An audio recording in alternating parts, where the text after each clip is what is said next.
लग गया।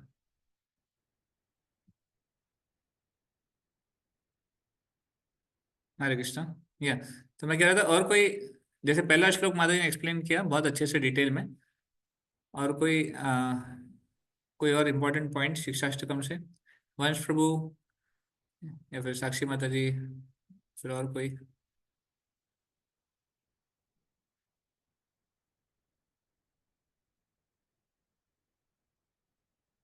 और इफ यू कैन शेयर जो भी आपने सीखा, यू कैन शेयर। हरे कृष्णा प्रभु जी। ये मैंने फर्स्ट वाले का एक्सप्लेन किया, बट मुझे सबसे अच्छा इसमें से लास्ट वाला श्लोक लगा, जिसकी मीनिंग है कि जब एक भक्त भगवान से कनेक्ट होता है तो उसका कुछ ऐसा भाव होता है कि आप मेरा या आलिंगन करें या पैरों में मुझे रौंद दे, मुझे सब स्वीकार है। या आप दर्शन दे के मेरा हृदय तोड़ दे, या आप जैसे तैसे मुझे स्वीकार करें, ये आप पे निर्भर है। आप मेरे प्राणनाथ रहेंगे हमेशा, और दूसरा आपकी कोई जगह नहीं ले सकता। मैं प्राणनाथस्तु सएव नापरः। यस।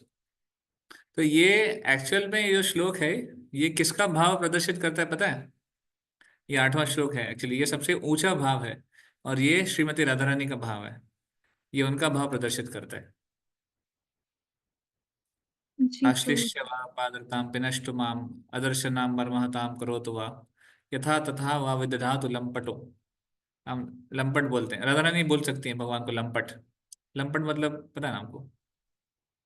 जो कि पोजीशन बदलता रहता है, यहाँ वहां जाता रहता है, एक जगह पे फिक्स नहीं रहता है, तो उसको लंपट बोलते हैं। तो राधा रानी कृष्ण को लंपट बोल सकती है, हम नहीं बोल सकते। तो ये राधा रानी का भाव है, ये जो 8वां श्लोक है।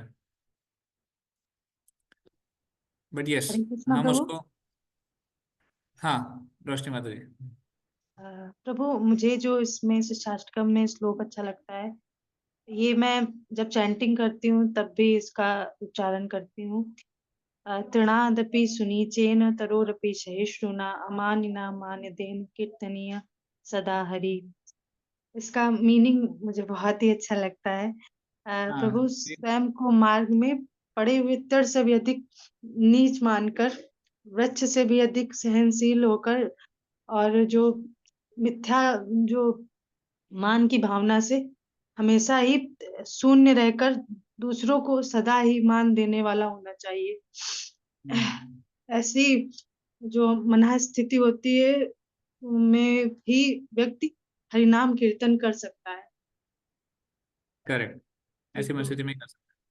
तो हमें ये भाव अपने अंदर उतारना है कि हमें खुद के लिए कोई मान नहीं चाहिए, सम्मान की अपेक्षा नहीं करनी है, और दूसरों को सम्मान देना है। खुद के लिए किसी अच्छी परिस्थिति की अपेक्षा नहीं करनी है, वो दूसरों को देनी है। और सहिष्णु बनना है। तृणादपि सुनीचेन, अपने आप को नीच समझना है। नीच मतलब, इसका मतलब अपने आप को कम इम्पोर्टेंस देना है। हम लोग अपने आप को बहुत ज़्यादा इम्पोर्टेंस देते हैं, पर सुनीचेन मतलब अपने आप को इम्पोर्टेंस कम देना है, अपने आप को तृण से भी अधिक छोटा मानना है, ऐसे। तो ये बहुत ही इंपॉर्टेंट श्लोक है, तीसरा श्लोक। इनफैक्ट साधक के स्तर पे ये बहुत ही महत्वपूर्ण श्लोक है कि साधक को किस मूड में रहना चाहिए। तो थैंक यू।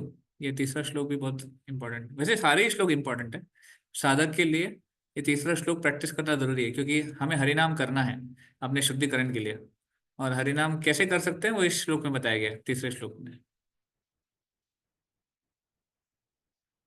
वंश प्रभु, you can share something.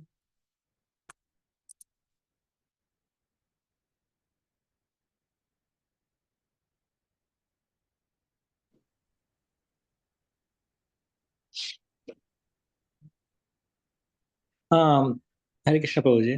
Fourth yes. Slot भी अच्छा है। इसमें लाइक ये बताया गया है कि I have like no desire to accumulate wealth or like woman or like anything I don't want, like something like that.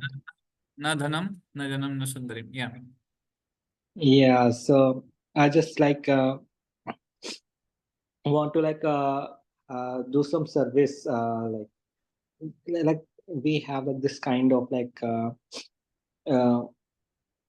mind for them, like we want to like serve them just like this thing. Hmm. Correct. तो fourth verse, चौथा श्लोक, उसके बारे में बात करता है। न धनम न जनम न सुंदरीम कविताम वा जगदीश कामये मम जन्मनि जन्मनीश्वरे भवतात् भक्ति रहे तो की तो। I don't want wealth, I don't want followers, I don't want na dhanam na janam na sundarim, I don't want beautiful women, or for girls I don't want beautiful men, न धनम न जनम न सुंदरीम कविताम वा, मतलब I don't want praises also, मुझे गुणगान भी नहीं चाहिए दूसरों का।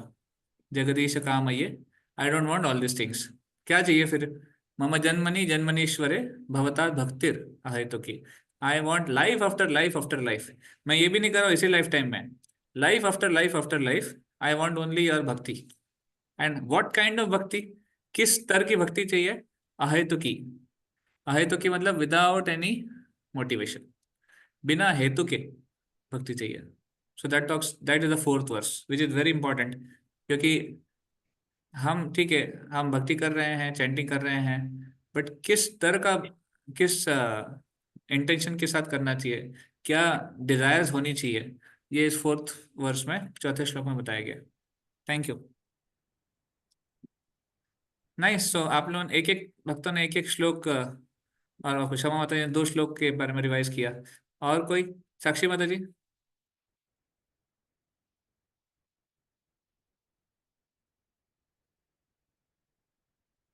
This kind of revision is good, ऐसा रिवीजन होता रहना चाहिए।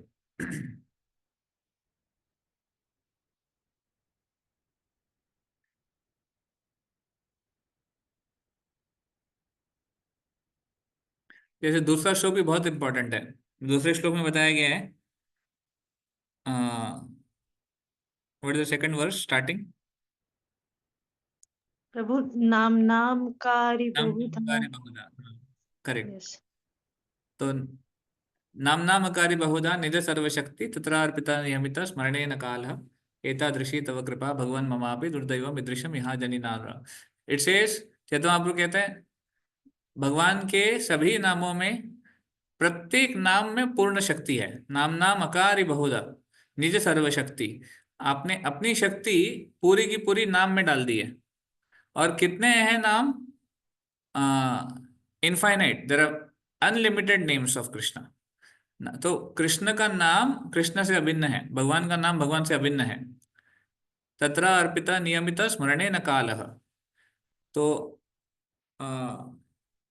इतना उसका पोटेंसी है, बट फिर भी दुर्दैवम ईदृशम यहाँ जनि नानुरागा, मेरा मिसफॉर्चून इतना ज्यादा है, इतना दुर्भाग्य है कि मुझे उनके प्रति टेस्ट नहीं है, उसके प्रति मुझे इंटरेस्ट नहीं है। मैं चैंटिंग करता हूँ या फिर करती हूँ तो भी, पहली बात तो करते ही नहीं है, और करते भी हैं तो भी जबरदस्ती, थोड़ा सा फोर्सफुली करना पड़ता है, अंदर से नहीं आता क्योंकि रुचि नहीं है, टेस्ट नहीं है। तो ये अपना एक भक्त का लैमेंटेशन होना चाहिए कि भगवान, आपके नाम में इतनी शक्ति है और आपका नाम इतना पावरफुल है, कुछ भी कर सकते हैं। आपके नाम जो लेते हैं उससे सारे पाप धुल सकते हैं, आपके नाम से आपका दर्शन प्राप्त हो सकता है। पर I don't have any affection, I don't have any taste for it, ये मेरा मिसफॉर्चून है। तो हम ऐसे प्रे कर सकते हैं भगवान के सामने कि please give me some taste, कृपया मुझे कुछ रुचि दीजिए, कुछ रस दीजिए नाम जप करने में, ताकि मैं आपके नामों का जप अच्छे से कर सकूं। This is the second verse. तो ऐसे सारे श्लोक जो है शिक्षाष्टकम के बहुत इंपॉर्टेंट हैं। उसको एक एक श्लोक को पढ़कर, उसका मीनिंग पढ़कर, ट्रांसलेशन पढ़कर, उसको लाइफ में अप्लाई करने का प्रयास करना चाहिए। इसलिए बोला जाता है कि शिक्षाष्टकम को डेली रिसाइट करने का प्रयास करना चाहिए, एवरी डे। भले ही अभी हमें ट्रांसलेट उसका रिसाइटेशन नहीं आता है, बट सुन सुन के धीरे धीरे वो हम उसको हैबिट बना सकते हैं। ओके, तो टू बिगिन टुडेज डिस्कशन, आज हम, जैसे टॉपिक था, आज हम चर्चा करेंगे 10 नाम अपराध के ऊपर। क्योंकि नाम जप करने में अगर अपराध रहित होकर करेंगे तो नाम जप का इफेक्ट ज़्यादा होता है, अपराधों के साथ अगर जप करेंगे तो नाम जप का इफेक्ट बहुत ही कम होगा या फिर ना के बराबर है। तो इसलिए अपराध क्या है, अपराधों से कैसे बचना चाहिए, वो हम थोड़ा आज के सेशन में और मैं भी अगर आज कंप्लीट नहीं हो पाता है तो नेक्स्ट सेशन में डिस्कस करेंगे। ठीक है, विल स्टार्ट विद प्रेयर्स। ओम ज्ञानतिमिरन्धस्य ज्ञानाञ्जनशलाकया चक्षुरुन्मिलितं येन तस्मै श्रीगुरवे नमः। श्रीचैतन्यमनोभीष्टं स्थापितं येन भूतले स्वयं रूप कदा मह्यं ददाति स्वपदान्तिकं। वन्देऽहं श्रीगुरो श्रीयुतापदकमलं श्रीगुरून् वैष्णवांश्च श्रीरूपं सागरजातं सहगणा रघुनाथान्वितं तं सजीवं साद्वैतं सावधूतं परिजनासहितं कृष्णचैतन्यदेवं श्रीराधा कृष्णपादान् सहगणा ललिता श्रीविशाखान्वितांश्च नमो विष्णुपादाय कृष्णपृष्ठाय भूतले श्रीमते भक्तिवेदान्त स्वामिन् इति नामिने। नमस्ते सारस्वते देवे गौरवाणी प्रचारिणे निर्विशेष शून्यवादी पाश्चात्यदेशतारिणे। नमो महावदन्याय कृष्णप्रेमप्रदायते कृष्णाय कृष्णचैतन्य नाम्ने गौरत्विषे नमः। हे कृष्ण करुणा सिंधो दीनबंधो जगत्पते गोपेश गोपिका कांत श्रीराधा कांत नमोस्तुते। तप्त कांचन गौरांगी राधे वृंदावनेश्वरी वृषभानुसुते देवी प्रणमामि हरिप्रिये। वाञ्छाकल्पतरुभ्यश्च कृपा सिन्धुभ्य एव च पतितानां पावनेभ्यो वैष्णवेभ्यो नमो नमः। जय श्री कृष्ण चैतन्य प्रभु नित्यानंद श्री अद्वैत गदाधर शिवासादि गौर भक्त वृंद। हरे कृष्ण कृष्ण कृष्ण हरे हरे, हरे राम राम राम हरे हरे।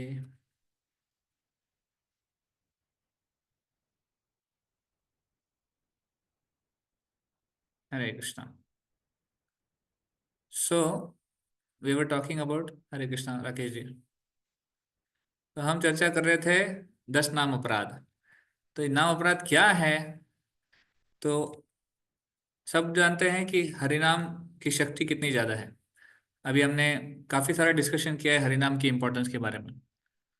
तो chanting of the holy names, Hare Krishna महामंत्र का जप करना, हरिनाम का जप करना, ये कलयुग के जीवात्मा के लिए आ, यही है जिससे उसका उद्धार हो सकता है। कली काले नाम रूपे कृष्ण अवतार, कलयुग में नाम के रूप में कृष्ण का अवतार हुआ है। इसलिए कलयुग का युग धर्म भी है हरिनाम संकीर्तन। कलयुग का जो प्रोसेस है जिससे हम भगवान से संबंध जोड़ सकते हैं, to connect to Krishna, that is through holy names. दूसरी विधियां भी हैं, बट जितना इफेक्टिव होली नेम है उतना और दूसरी विधियां इफेक्टिव नहीं हो पाती हैं कलयुग के लिए। तो इसीलिए holy names are very important. Now हरिनाम के जप में भी कुछ अपराध है जिससे हमें बचना चाहिए। तो विशेष करके पद्म पुराण में हरिनाम के जप में बताया गया है 10 नाम अपराधों के बारे में, 10 ऑफेंसेस अगेंस्ट होली नेम। तो ये पद्म पुराण में आते हैं। अ, पद्म पुराण में ब्रह्मखंड उसका एक पार्ट है, 25th चैप्टर और text number 15 to 18।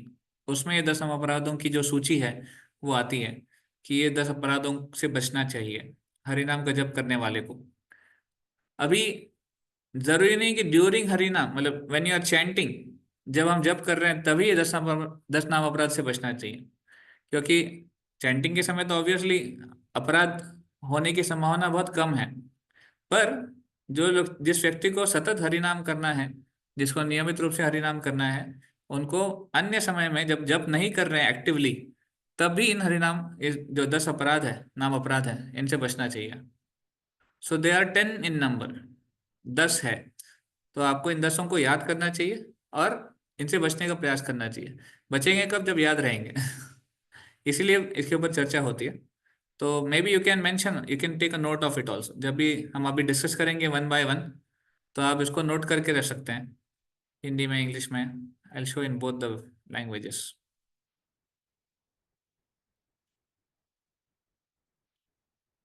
So to begin with, I will display, मैं डिस्प्ले करता हूँ।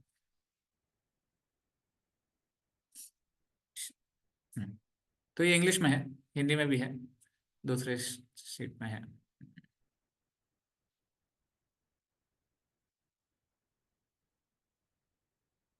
हम्म। तो 10 offences to the holy name written by Vyasadeva, Padma Purana से है। तो what are the 10 offences against the chanting of the holy name? First offence, पहला नाम अपराध है to blaspheme the devotees who have dedicated their lives for propagating the holy name of the Lord.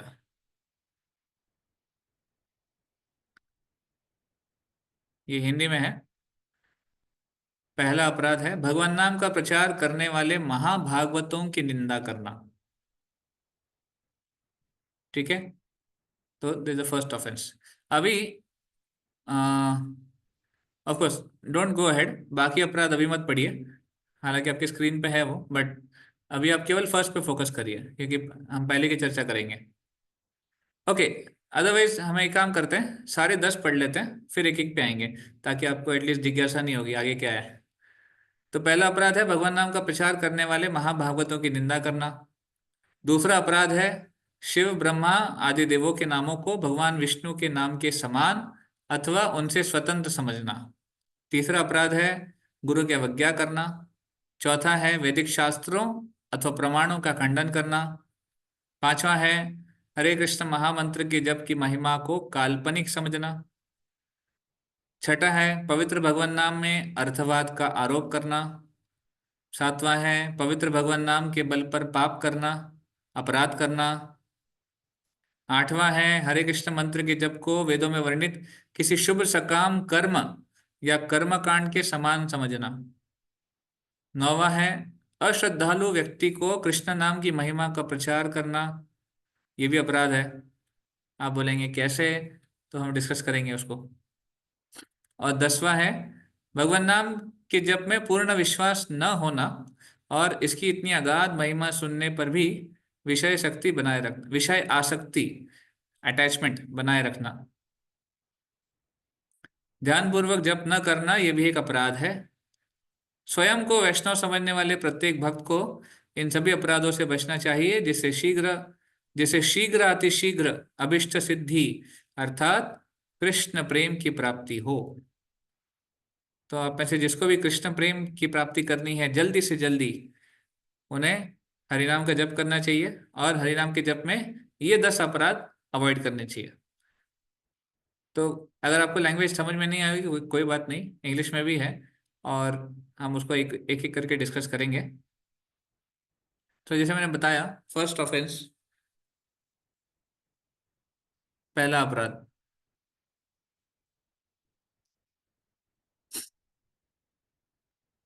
Okay, who can read first offence?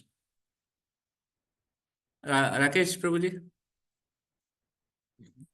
भगवान हरे का कृष्ण प्रभु जी। प्रचार करने वाले महाभावों की महाभागवत, निंदा करना।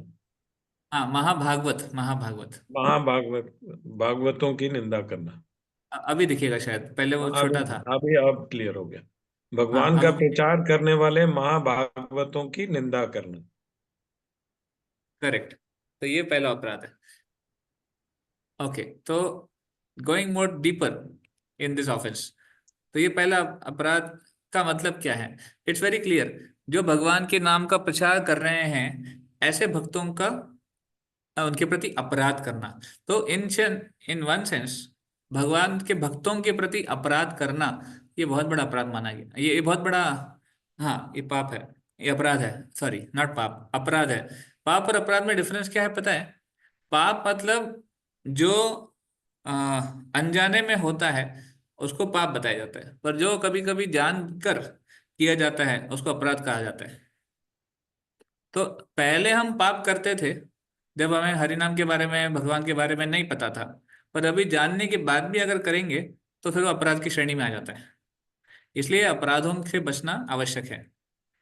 तो महाभागवतों के प्रति निंदा करना, उनके उनको ब्लास्फेम करना इंग्लिश में बोला जाए तो, it is very dangerous offence actually. ये जो निंदा करने का अपराध कहाँ से आता है, ब्लास्फेम करने का अपराध कहाँ से आता है? हमारी जो टेंडेंसी है ना लूज टॉक करने की या फिर यूजलेस टॉक करने की, वहां से आता है। और आजकल के thanks to so called social media and free internet connection, free phone connection, ये यूजलेस टॉक की जो टेंडेंसी है बहुत ज्यादा बढ़ गई है। अननेसरी बातें करना, घंटों घंटों बातें करना यूजलेस टॉपिक्स के ऊपर, वो बहुत ज़्यादा बढ़ गया है। और इसकी वजह से एक सीरियसनेस जो थी हमारी लाइफ में वो चली जाती है। हम डिबेट करते हैं, आर्ग्यूमेंट करते हैं ऐसी चीज़ों के ऊपर जिससे हमारा कोई रिलेवेंस नहीं है, जिसके हमारी कोई लाइफ में कोई इंपॉर्टेंस नहीं है, या फिर जिसके बारे में हम कुछ कर नहीं सकते। और इससे क्या होता है, फॉल्ट फाइंडिंग टेंडेंसी जागृत होती है, दूसरों में फॉल्ट देखना। अरे आजकल तो लोग किसी में भी फॉल्ट देखते हैं इवन गवर्नमेंट में क्या चल रहा है, मोदी जी को क्या करना चाहिए, वो भी एक टेंडेंसी बन जाती है। Okay, we can discuss constructively, उसके लिए मना ही नहीं है कि कंस्ट्रक्टिव डिस्कशन करना चाहिए, बट फॉल्ट देखकर उस फॉल्ट को मैग्नीफाई करना और फॉल्ट के बारे में बात करना, ये बहुत डेंजरस टेंडेंसी है। फिर ब्लास्फेम करना कि ये तो ऐसे ही हैं, ये गलत हैं और ऐसे, तो इसको बोलते हैं ब्लास्फेमी, निंदा करना किसी की। और अगर यही निंदा करने की जो टेंडेंसी है, जब अगर हम वैष्णव के प्रति लगाते हैं, भक्ति में आने के बाद हम तो आ गए भक्ति में, पर अभी हम शुद्ध नहीं हुए ना, तो हमारी टेंडेंसी भी यहाँ पे आ जाती है। तो व्हाट हैपेंस इज, हम वो अपराध करने की जो टेंडेंसी है, सॉरी निंदा करने की जो टेंडेंसी है, भक्ति में भी लेके आते हैं। हम भक्तों को भी as a materialist, as a कर्मी देखते हैं। अरे ये भक्त है ना, मुझे पता है इस भक्त के, ये भक्ति में आने के पहले क्या करता था, ये दारू पीता था, ये ऐसे लोगों के संग में जाता था, ये कब क्लब्स में जाता था, वगैरह वगैरह। या फिर कुछ और टेंडेंसी है, ये तो चोरी करता था, ये झूठ बोलता था, वगैरह वगैरह। या फिर इवन भक्ति में आने के बाद भी उनमें कुछ गलत आदतें देखना है, उसको हाईलाइट करना। नेचुरली हर भक्त जो भक्ति में आगे बढ़ने का प्रयास कर रहे हैं, उनमें कुछ ना कुछ कमियां तो जरूर होंगी, नो डाउट, क्योंकि अभी तक कोई भी 100% प्योर नहीं है, 100% पूरी तरह से शुद्ध नहीं हुए हैं। तो शुद्धता अगर नहीं है तो कमियां जरूर है। पर जब हम कमियों को हाईलाइट करेंगे और उनकी भक्ति को नहीं देखेंगे, दैट इज कॉल्ड एस निंदा, ऑफेंस, उनके प्रति ब्लास्फेमी करना।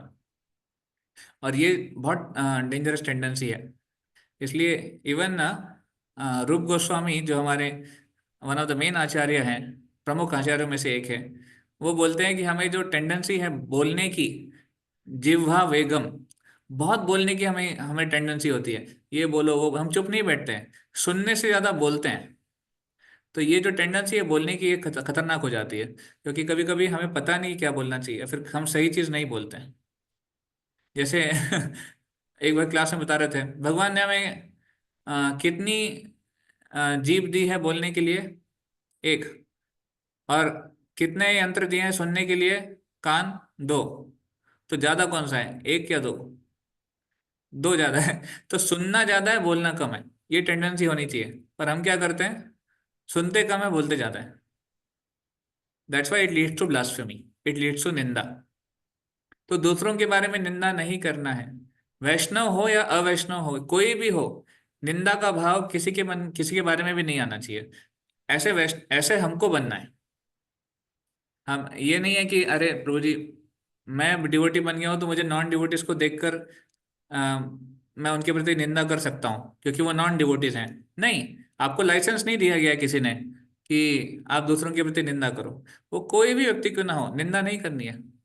क्यों? अपने आप का, अपनी चेतना को खराब नहीं करना है।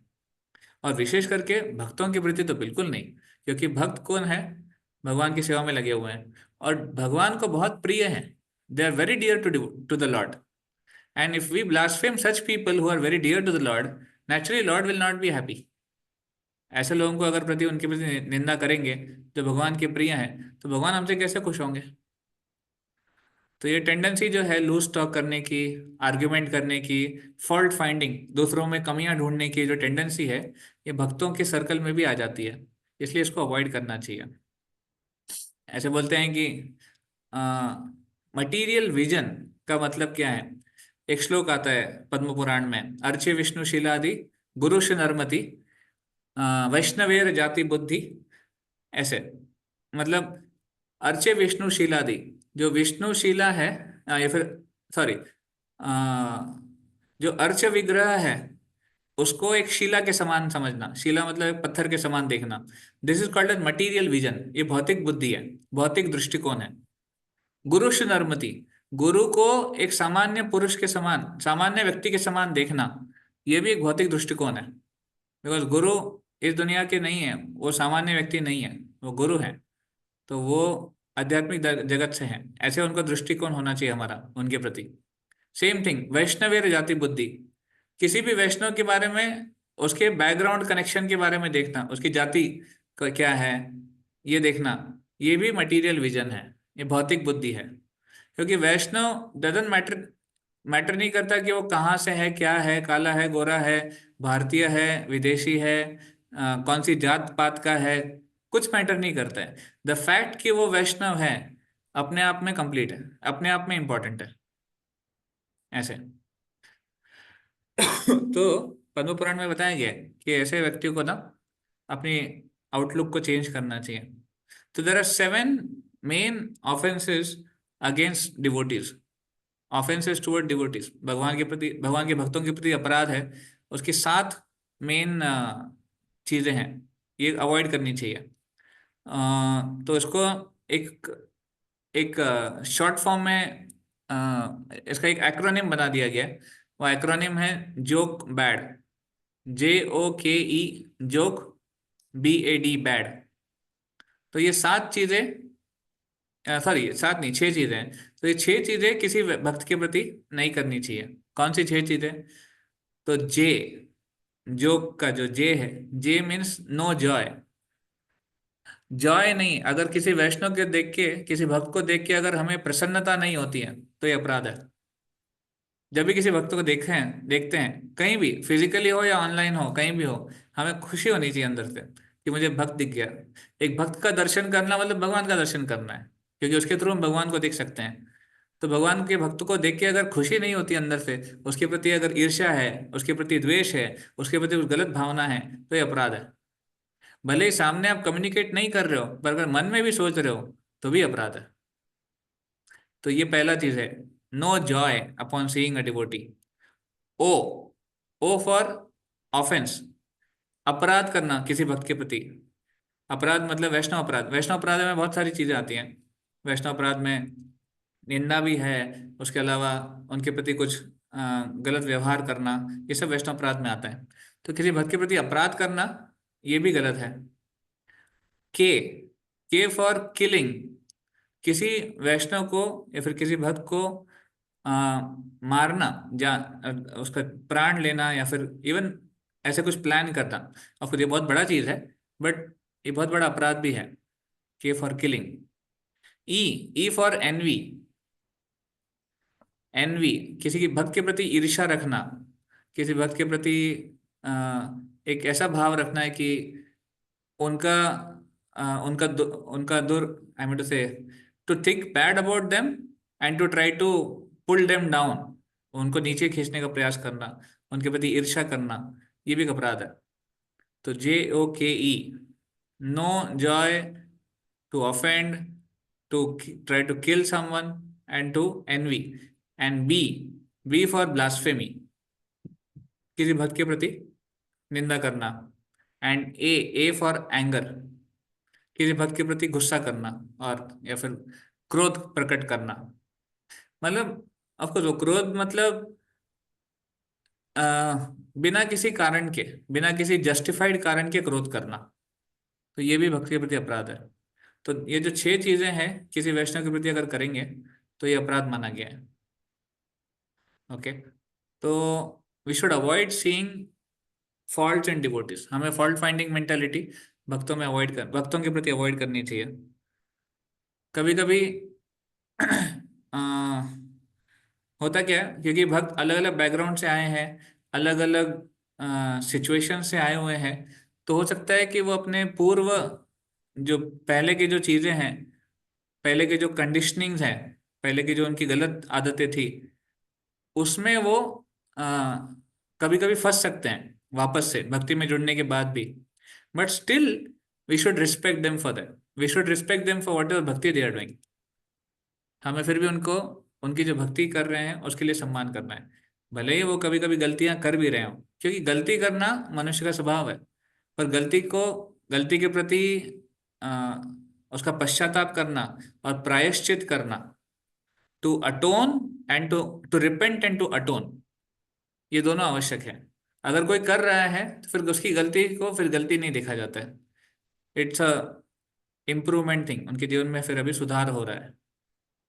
जैसे एक बार मुझे याद है, एक भक्त का उदाहरण था अ, कि एक भक्त के बारे में कंप्लेंट की गई थी एक सीनियर को कि ये बहुत महाप्रसाद चोरी करता है। महाप्रसाद चोरी करता है मतलब, महाप्रसाद जब होता है भगवान का, भगवान को जो भोग लगता है, तो भगवान को नेचुरली हर मंदिर में आप देखेंगे, इस्कॉन टेम्पल में भगवान को बहुत ऑपुलेंट चीजें भोग लगती है, मतलब अच्छा प्रॉपर घी में बनाकर और बहुत ऑपुलेंस के साथ भगवान को भोग लगाया जाता है। ये नेचुरल है, प्रोपा जी ने स्टैंडर्ड सेट किया है हर इस्कॉन टेम्पल में। तो जब कोई भगवान को भोग लगाते हैं, फिर जब महाप्रसाद निकलता है तो कई बार डिवोटीज वहां पर रहते हैं, महाप्रसाद हमको थोड़ा मिल जाए, तो मिल जाता है। तो एक भक्त के बारे में कंप्लेंट हो रही थी कि ये बहुत महाप्रसाद चोरी करते हैं, महाप्रसाद छुपा के रखते हैं पर ये चोरी कर लेते हैं। तो फिर उस भक्त को बुलाया गया, सीनियर ने बुलाया उनको कि क्या हुआ, आपको आपके बारे में ऐसा कंप्लेंट आया है कि आप बहुत महाप्रसाद चोरी करते हो, क्या प्रॉब्लम है। तो उसने फिर रिवील किया, उसने थोड़ा, वो शर्मिंदा हो गए, मतलब बोला कि प्रभु जी एक्चुअली वो तो बात सही है कि मुझे महाप्रसाद खाने की बहुत इच्छा होती है। तो बोले थे एक्चुअली मैं आपको क्या बताऊं, मैं ऐसे परिवार से था जहाँ पर मीट ईटिंग, मांसाहार कर रहे थे, बहुत नॉर्मल था, हम रेगुलरली घर में मांसाहार होता था। तो अभी भक्त बनने के बाद वो टेंडेंसी है, थोड़ी वो इच्छाएं हैं, तो कम से कम जब महाप्रसाद लेता हूँ तो वो मांसाहार की जो टेंडेंसी है थोड़ी सी दब जाती है, तो इसलिए महाप्रसाद ज़्यादा खाता हूँ। तो जब उस डिवोटी ने ऐसा कन्फेस किया, तो नेचुरली सीनियर का भी आउटलुक बदल गया कि भाई सही है, अब उसकी नीड है वो, क्योंकि वो ऐसे बैकग्राउंड से है, तो ठीक है, उनको थोड़ा महाप्रसाद ज़्यादा मिल गया तो कोई प्रॉब्लम नहीं है। पर जिसको नीड नहीं है उसने नहीं लेना चाहिए, और जिसको नीड है वो दे, लाइक दैट। तो समटाइम्स समवन में हैव अ प्रीवियस कंडीशनिंग, पहले की कुछ कंडीशनिंग हो सकती हैं, या फिर पहले की कुछ आदतें ऐसी हो सकती है जो भक्ति में आने के बाद तुरंत छोड़ नहीं पा रहे हैं, बट उसका मतलब नहीं कि वो सिंसियर नहीं है या फिर वो गलत है। एटलीस्ट वो ट्राई कर रहे हैं, एटलीस्ट वो प्रयास कर रहे हैं भक्ति में आगे बढ़ने का, राइट। तो we should see them as a practitioner trying to advance, वो ऐसे साधक हैं जो भक्ति में प्रगति करने का प्रयास कर रहे हैं, वो अप्रिशिएट करना चाहिए, ना कि उनकी कमियों को देखकर उनको नीचे दबाना चाहिए, राइट। तो ये वैष्णव के प्रति हमें हमेशा ऐसा एटीट्यूड रखना चाहिए हमें, कि वो उनकी भक्ति के लिए उनको ग्लोरीफाई करना है, ना कि उनकी गलतियों के लिए, उनकी कमियों के लिए उनको नीचा दिखाना है। एक वैष्णव, एक हमारे स्तर पे हमें हमेशा यही सोचना चाहिए, मुझे सबका सम्मान करना है, सकले सम्मान करिते शकति देहो नाथ यथायथ। भगवान को ऐसे प्रार्थना करनी चाहिए कि भगवान ऐसी शक्ति दीजिए मुझे, हे गुरु आप मुझे ऐसी शक्ति दीजिए सबका मैं सम्मान कर सकूं, भले वो छोटा है बड़ा है, मुझसे बड़ा है, मुझसे मुझसे ज्यादा क्वालिफाइड है, मुझसे कम क्वालिफाइड है, कोई भी हो, मैं सबका सम्मान कर सकूं, रिस्पेक्ट एवरीवन। बिकॉज रिस्पेक्ट देने में कोई चार्ज नहीं लगता है, पर डिसरिस्पेक्ट करने से अपराध लग जाता है, ऐसे। तो you should learn to respect everyone and give them position, मतलब सबको बड़ा मानो अपने से। इसलिए हमारे कल्चर में, इस्कॉन के कल्चर में भी और वैष्णव कल्चर में वो सम्मान करने का प्रथा है, प्रभु, हम बोलते हैं एक दूसरे को प्रभु, लाइक नीरज प्रभु और वंश प्रभु, लाइक दैट।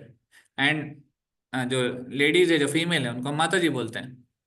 तो ये एक रिस्पेक्ट देने का एक तरीका है, and we should do that. भले ही वो आपसे छोटे हैं बड़े हैं, इक्वल्स हैं, फ्रेंड्स हैं, पहले से फ्रेंड्स हैं, आप में भक्ति में जुड़ने के पहले भी दोस्त थे और साथ में भक्ति में जुड़े हैं, but now we should have a different outlook toward them.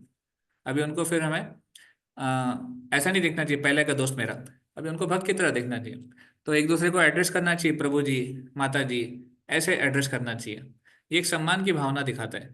ये कोई रिचुअल, ये कोई ऐसा मत समझो कि ये स्किप किया तो चलेगा, इसके लिए इम्पोर्टेंट क्या है, ये जरूरी है। ये कल्चर सेट होता है, इससे हम कैसे बोलते हैं, कैसे एक दूसरे को एड्रेस करते हैं, इससे कल्चर सेट होता है। तो that is how we should avoid offending a devotee, उसके प्रति अपराध कम नहीं करना चाहिए। और अगर गलती से किसी के प्रति अपराध हो जाए, किसी वैष्णव के प्रति अगर अपराध हो जाए तो क्या करना चाहिए, then we should seek forgiveness, हमें उनके प्रति क्षमा मांगनी चाहिए, और उस अपराध के प्रति उसको अटोन करने के लिए प्रयास करना चाहिए, उसका प्रायश्चित करना चाहिए।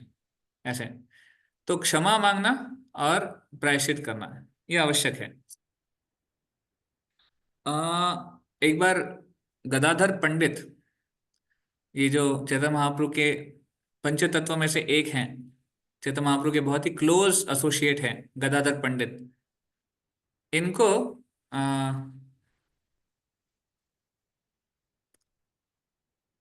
I forgot who took him, I think Mukund took him. एक मुकुंद है जो भी भगवान के पार्षद थे, तो मुकुंद गदाधर पंडित को लेके गए पुंडरिक विद्यानिधि के पास।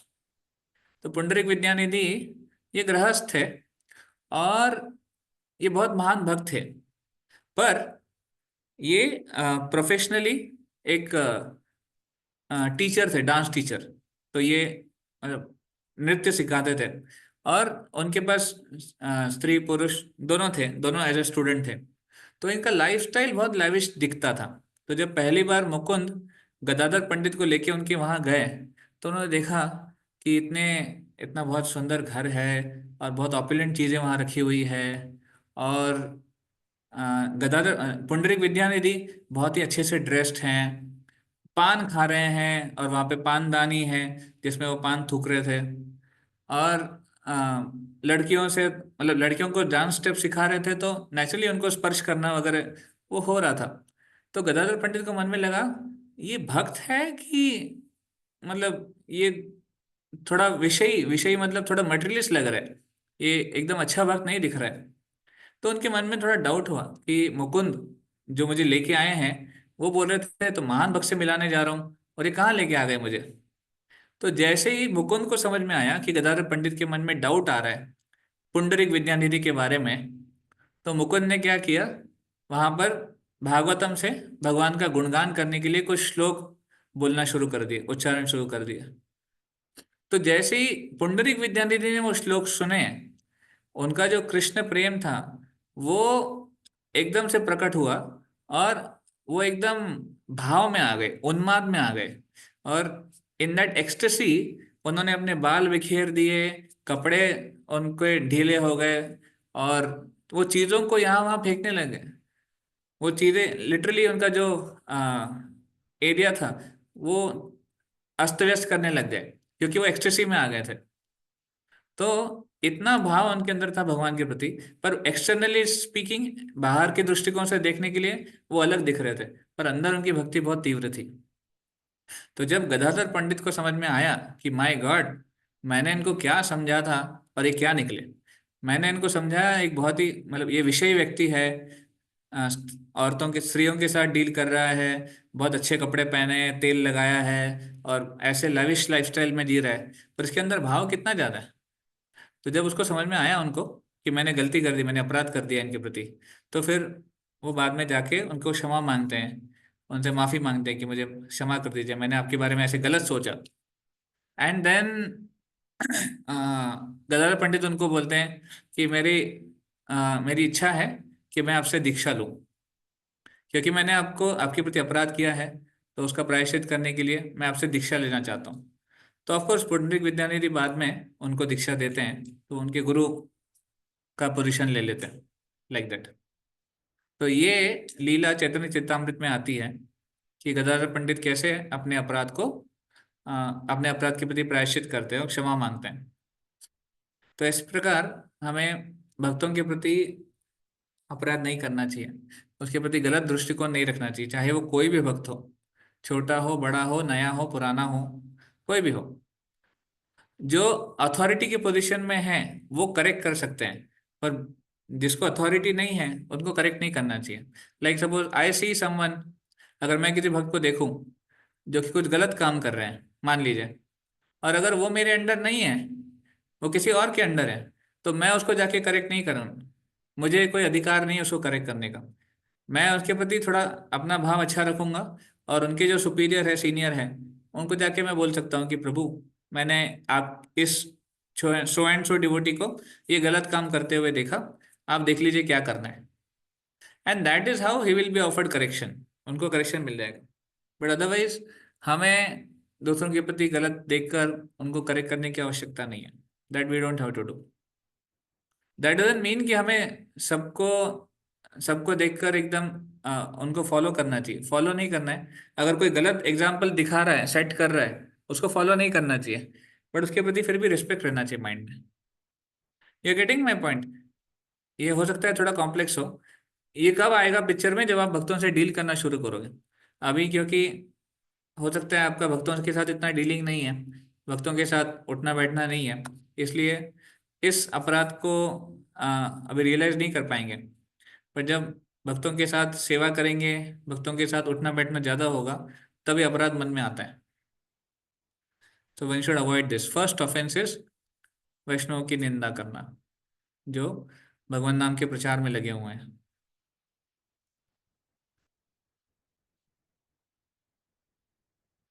Okay, one more, next one will cover next one also. ये पहला मैंने डिटेल में कवर किया क्योंकि इम्पोर्टेंट था। Okay, second offence, Rakesh Prabhu ji, you can read.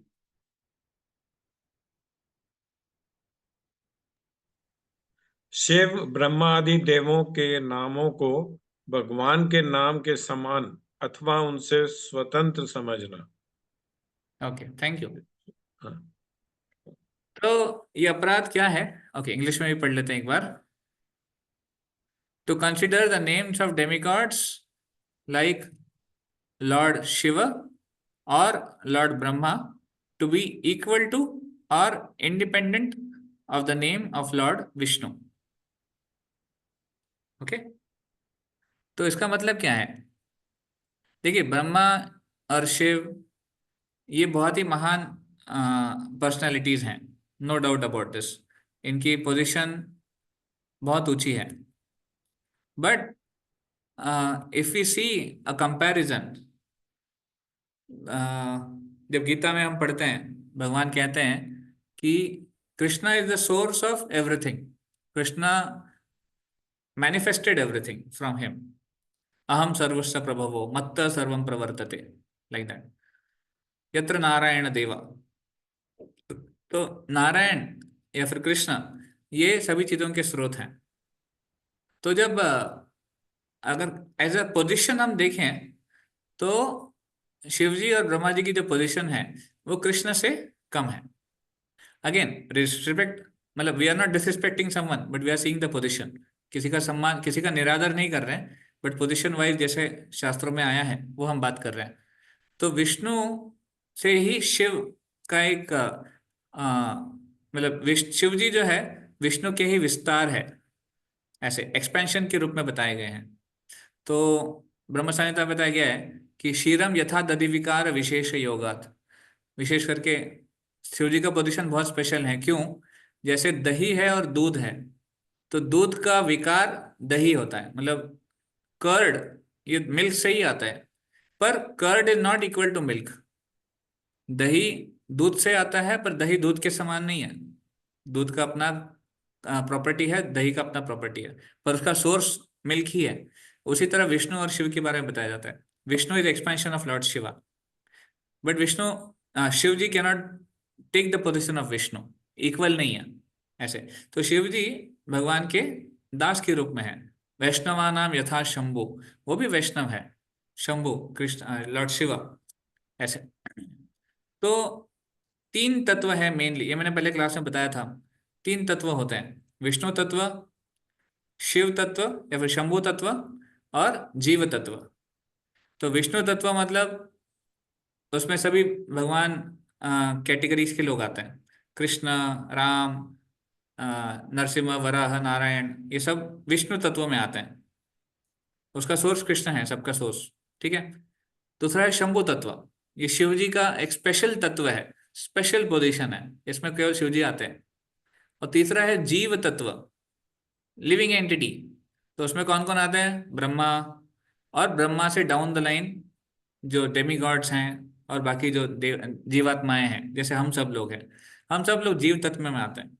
तो ब्रह्मा जी भी जीव तत्व में आते हैं, ब्रह्मा जी भी लिविंग एंटिटी है, ब्रह्मा जी की भी डेथ होती है, उनकी भी एक लाइफ स्पैन है। तो ब्रह्मा जी अमर नहीं है। तभी इसलिए जब रावण ने मांगा था ब्रह्मा जी से, हिरण्यकशिपु ने मांगा था ब्रह्मा जी से अमर बना दो, वो नहीं बोले। जो बोले मैं खुद नहीं हूं, मैं नहीं दे सकता आपको वरदान। तो ब्रह्मा जी जीव तत्व है, वो अलग हो गए। बहुत से लोगों को शिव और विष्णु में डाउट होता है। तो शिव जी एक्सपेंशन है विष्णु के, पर विष्णु के बराबर नहीं है। तो इसलिए शिव तत्व एक अलग तत्व है, ये अलग उनकी पोजीशन है, और विष्णु तत्व अलग है। तो इसलिए ये जो ऑफेंस है, दूसरा ऑफेंस, अगर कोई सोचता है शिव जी और ब्रह्मा जी को जो विष्णु से अलग हैं, तो ये अपराध है। एक्चुअली विष्णु से अलग हो ही नहीं सकते, विष्णु से ही सब आते हैं, मतलब कृष्ण से ही सब आते हैं, तो वो उनसे अलग नहीं हो सकते। और दूसरा, उनके नाम, शिव और ब्रह्मा के जो नाम हैं, ये भी विष्णु के नाम के ऊपर डिपेंडेंट है। ये विष्णु के नाम से इंडिपेंडेंट नहीं हो सकते। अगर कोई कहे कि मैं शिव जी का नाम मैं जप करूंगा और विष्णु का नाम नहीं करूंगा, इट वॉन्ट वर्क, क्योंकि विष्णु का नाम, शिव जी का नाम भी विष्णु के नाम के ऊपर डिपेंडेंट है, पोटेंसी देने, फल देने के लिए, ऐसे। तो इसीलिए we should have a very clear cut understanding, हमें क्लियर कट समझना चाहिए कि शिव जी, विष्णु जी, ब्रह्मा जी में कनेक्शन क्या है, उनका आपस में क्या संबंध है। तो क्या संबंध है? शिव जी विष्णु के एक्सपेंशन है और शंभु तत्व में आते हैं, और ब्रह्मा भी इवेंचुअली जीव तत्व में आते हैं, जो विष्णु से जन्म लेते हैं। हमने सुना है ना ब्रह्मा जी का जन्म कैसे, नाभि, जो भगवान विष्णु की नाभि से जो कमल निकलता है, उस कमल के ऊपर ब्रह्मा जी का जन्म होता है। तो ब्रह्मा जी जीव तत्व है। तो वी शुड नेवर थिंक कि वो भगवान से इंडिपेंडेंट है या फिर भगवान से अलग है। इसलिए सेकंड ऑफेंस वही है कि शिव ब्रह्मा आदि देवों के नामों को, और भी कोई देवता है, उनको भी अगर हम विष्णु से अलग समझे या फिर विष्णु से इंडिपेंडेंट समझे, तो वो अपराध है, दैट्स एन ऑफेंस। क्लियर? और उनके नामों को भी भगवान के नाम से इक्वेट नहीं कर सकते, इक्वल भी नहीं है, इंडिपेंडेंट भी नहीं है, वो है कब। जैसे मैंने बताया था आपको क्लास में कि विष्णु सहस्त्र नाम, भगवान विष्णु के 1000 नाम, ये राम के एक नाम के बराबर है, और राम के जो 3 नाम है कृष्ण के एक नाम के बराबर है। तो ये तो विष्णु, राम और कृष्ण के नामों में कनेक्शन हो गया। पर लॉर्ड शिवा का नाम डेफिनेटली इंपॉर्टेंट है, पोटेंट है, पर विष्णु के नाम जितना नहीं है। ब्रह्मा जी का नाम भी सेम इंपॉर्टेंट है, पोटेंट है, शक्तिशाली है, पर विष्णु के नाम के बराबर नहीं है। इसलिए जो बुद्धिमान लोग हैं वो विष्णु का नाम का जप करते हैं या फिर हरे कृष्ण महामंत्र का जप करते हैं, ऐसे। तो ये दूसरा अपराध है। किसी को कोई प्रश्न है पहले या दूसरे अपराध में?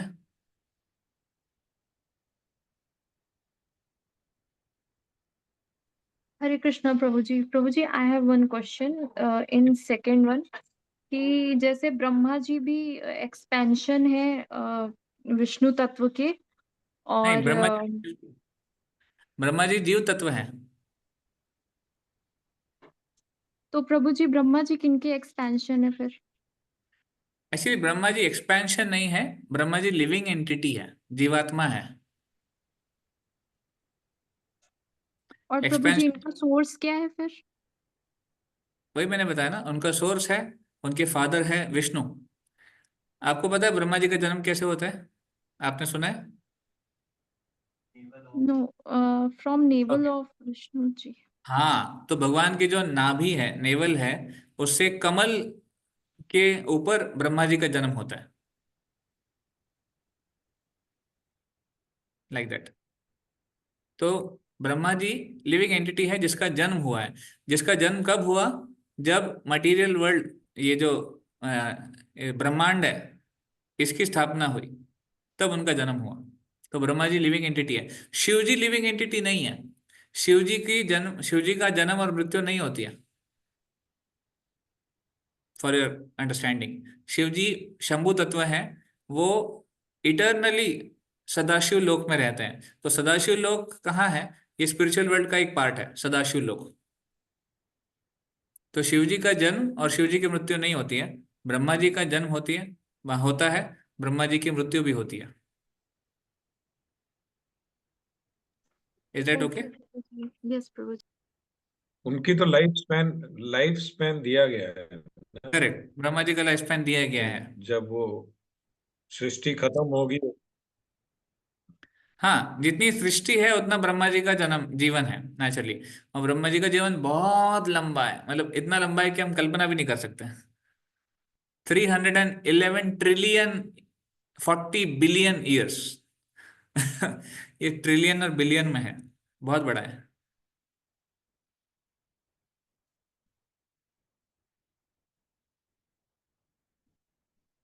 तो बट प्रभु बड़ा जी है बट। ब्रह्मा जी जो तो प्रभु जी ब्रह्मा जी मतलब जो लोक है भगवान का, उससे सेपरेट है या फिर वहीं पे? ब्रह्मा जी भगवान के लोक से सेपरेट हैं। Actually Brahma ji material world में रहते हैं, यूनिवर्स मटेरियल वर्ल्ड के जो यूनिवर्सेस हैं उसके वो क्रिएटर है ना। तो ब्रह्मा जी मटेरियल वर्ल्ड का पार्ट है, वो स्पिरिचुअल वर्ल्ड में नहीं रहते ब्रह्मा जी। स्पिरिचुअल वर्ल्ड में ब्रह्मा जी का कोई काम नहीं है, रोल नहीं है। तो ब्रह्मा ये क्रिएशन के लिए है। He the father of the universe बोल सकते हैं, क्रिएट करते हैं सबको। तो ब्रह्मा क्रिएशन कहाँ होता है, मटेरियल वर्ल्ड में कि स्पिरिचुअल वर्ल्ड में? Material world.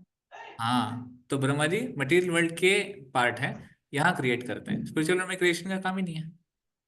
और प्रभु जी और जो प्रभु जी, ब्रह्मा जी जिस लोक पे रहते हैं उसको ब्रह्मलोक कहते हैं। हाँ, ब्रह्म लोक कहते हैं। एंड और ब्रह्म लोक वहां पे कोई सफरिंग्स नहीं है जैसे यहाँ मटेरियल वर्ल्ड में है? आ देखिए, ब्रह्मलोक ये सबसे ऊंचा प्लैनेट है मटेरियल वर्ल्ड का। अगेन, है मटेरियल वर्ल्ड का ये पार्ट है, पर सबसे ऊंचा है। तो वहां पे ब्रह्मलोक का एक और नाम है सिद्धलोक, उसको बोलते हैं सिद्धलोक। सबसे टॉप मोस्ट मटेरियल प्लैनेट। तो वहां की मतलब वहां का एग्जिस्टेंस बहुत ही अलग है। जैसे सफरिंग्स हम यहाँ अपने अपने प्लैनेट पे देखते हैं, हमारा जो भूलोक है ये सातवां है, ऊपर से सातवां।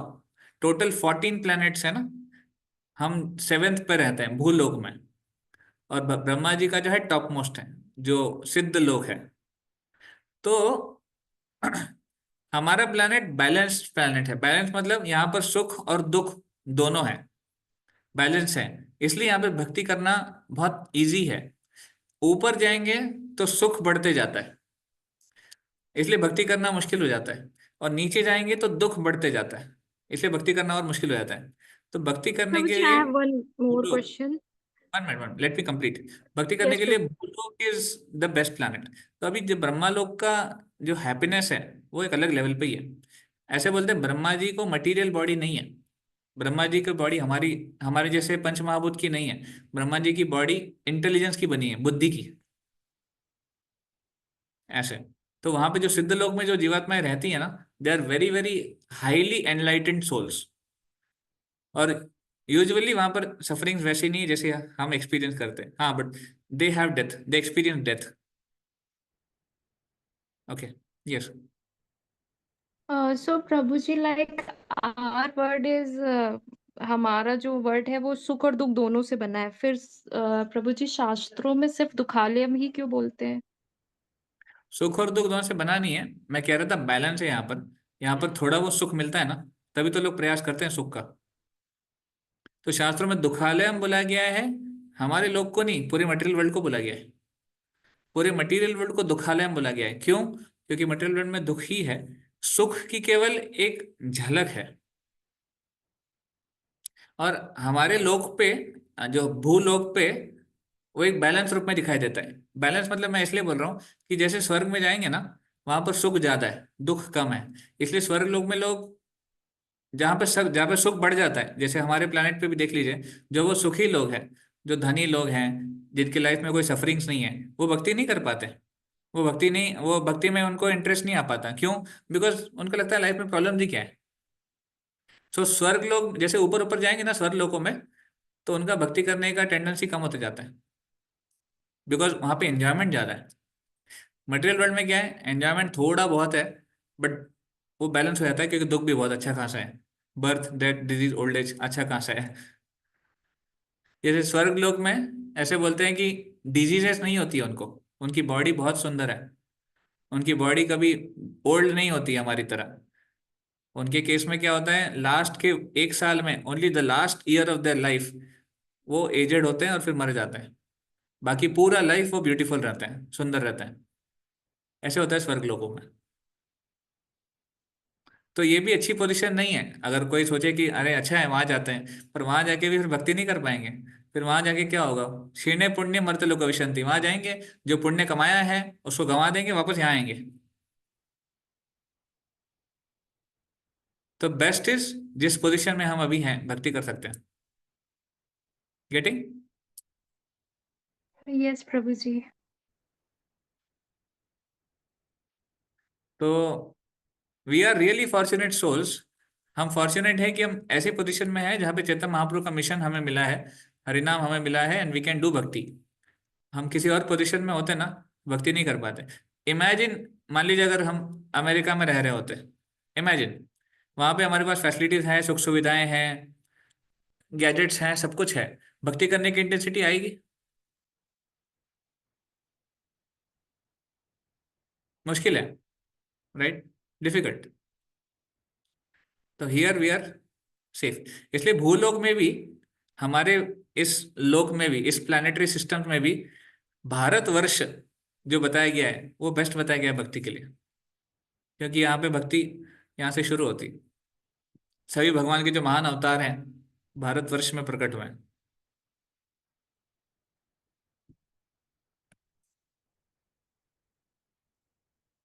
यस प्रभु जी, थैंक यू प्रभु जी। Thank you. प्रभु तो जी दिस वाज, नाम जप, हाँ बोलिए प्रभु जी। प्रभु जी नाम जप और महामंत्र दोनों एक ही बात है क्या? हाँ एक ही बात है। महामंत्र का जप मतलब नाम जप। ओके। नाम मतलब भगवान का नाम, ये। नहीं, नाम तो जैसे कोई राम राम कर सकता है, कोई हाँ राधे राधे कर सकता है, तो ये तो हाँ नाम हो गया। और महामंत्र हाँ तो अलग मंत्र हो गया। हाँ करेक्ट। तो मैं जब जब हम एक जनरल नहीं, कॉन्टेक्स्ट में अगर हम महामंत्र बोलेंगे ना, और नाम में तो फर्क हो गया ना। करेक्ट है आप जो कह रहे हैं। नाम जप में सभी नाम आ सकते हैं, पर महामंत्र जब स्पेसिफिक हरे कृष्ण महामंत्र का ही है। तो एक्चुअली क्या है, मतलब when we talk to each other, जैसे मैं अगर आपसे बात कर रहा हूँ तो मैं अज्यूम कर रहा हूँ कि जब मैं कहूंगा नाम जप, अंडरस्टूड टू बी महामंत्र। Okay.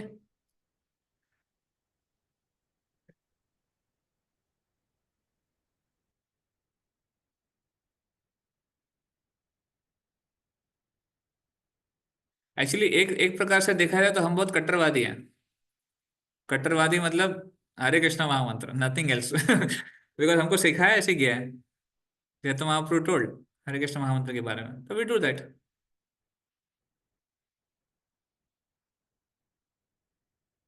Okay, any other question? नहीं तो फिर हम एंड करेंगे आज के लिए।